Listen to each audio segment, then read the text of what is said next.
त्याला वारंवार सांगत होतो आणि तीच परिस्थिती आज आपल्याला ज्यावेळेस मतमोजणी सुरू झाली तर आपल्या लक्षात आलं असं की आज खैरेमध्ये आणि आपल्या धनुष्यबाणमध्ये म्हणजे बराचसे तफावत आहे. 40,000चा फरक आहे.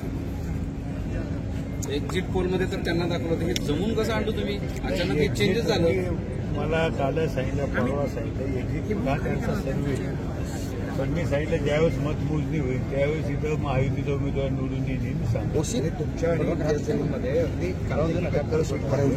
फरक नाही. 5,000 आणि कधी होत आहे, कधी 7,000. टक्कर नाही. तुम्ही जशी खाबा 25 होऊन द्या मग तुम्हाला परत कशी टक्कर आहे काय होईल? 25 सगळ्यात फेऱ्या अखेर किती मतांची लीड राहील? 1 लाखापर्यंत लीड. प्रवक्ते पण आहेत. काय तुम्ही या जरा उमेदवारापेक्षा तुम्ही खऱ्या अर्थानं मी पहिलेही सांगितलं की सगळ्यात प्रतिष्ठेची असलेली ही संभाजीनगरची जागा मराठवाड्याचा प्रवेशद्वार, याच्याकडे सर्वांचं लक्ष होतं आणि म्हणून ही जागा निवडून येण्यासाठी आमचे सहकारी आमदार असतील, आमचे पदाधिकारी असतील, त्यांनी प्रचंड मेहनत घेतली. उन्हामध्ये, प्रचंड उन्हामध्ये प्रत्येक मतदारापर्यंत पोहोचण्याचा त्यांनी प्रयत्न केला. त्याचा हा परिणाम आहे की आता भुमरे साहेबांना लीडचं प्रमाण आता वाढत चाललेलं आहे.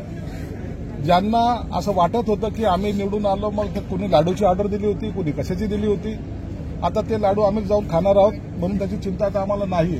आम्ही आनंद विजयाच्या मस्तीमध्ये नाही, आम्हाला आमच्या कामावर विश्वास होता. आम्ही जी काही कामं मतदारसंघात करतो त्या विश्वासावर मतदारांनी केलेले हे मतदान आहे. म्हणून हा कल, मतदाराचा कल आम्ही पाहत होतो. काही लोक भविष्य पाहत होते. हा त्यातला फरक आहे. म्हणून आता या 7-8 फेऱ्या झालेल्या आहेत. 15व्या फेरीच्या नंतर हा निकालाचा कल कुणाकडे आहे एकदम स्पष्ट होईल. प्रवेशद्वार मतं क्रॉस झाले. 1 लाख मतं आताच अपडेट आहे. 1 लाख मतं पडले. 11,437 मतांची लीड आली.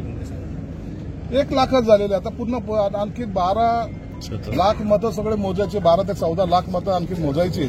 आणि म्हणून जेव्हा आणखी सगळी मतं मोजणे असं सुरू होईल, काही जे काय आम्हाला जे काय पॉकेट्स वाटतात, पश्चिम मतदारसंघ असेल, गंगापूर असेल, वैजापूर असेल, हे सर्व लीड देणारे मतदारसंघ आहेत आणि म्हणून ही लीडचा आकडा जो आहे तो तुम्हाला वाढताना दिसेल.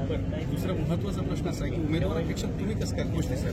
अहो, आम्ही केलेली मेहनत आहे. ज्या याच्याने आम्ही भांडून ही सीट मागितली होती, ती सीट आम्ही जिंकली, याचा आनंद सर्वात जास्त मला. तुम्ही असं म्हणाले की मराठवाड्याच्या प्रवेशद्वारावर हा विजय निश्चित आहे, पण तिकडे मराठवाड्यात मात्र सगळ्या घटना सुरू आहेत.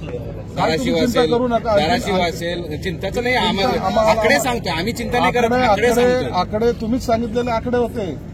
इथलचा आकडा तुम्हीच सांगितला होता की भुमरेची सीट धोक्यात आहे, पिछाडीवर आहेत. सर्वेमध्ये असं आलं.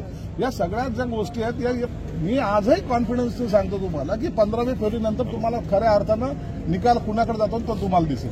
नाशिकमध्ये, तिकडे हातकणंगलेमध्ये, पश्चिम महाराष्ट्र आणि उत्तर महाराष्ट्र. आता तुम्ही सांगत होते नारायण राणे पडणार, आले ना. तुम्ही सांगत होते तटकरे, काही खरं नाही. येत आहेत ना, हे जे येत आहेत त्याच्याबद्दल पॉझिटिव्ह पण बोललेलं कधी चांगलं असतं. म्हणून वाट पाहूया. आपण 3 वाजता पुन्हा भेटू.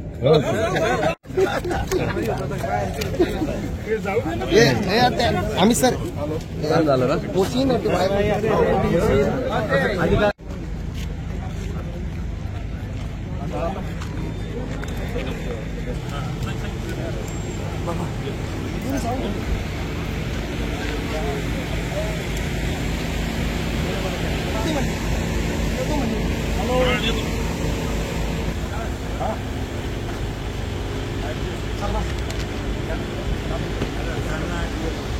यार.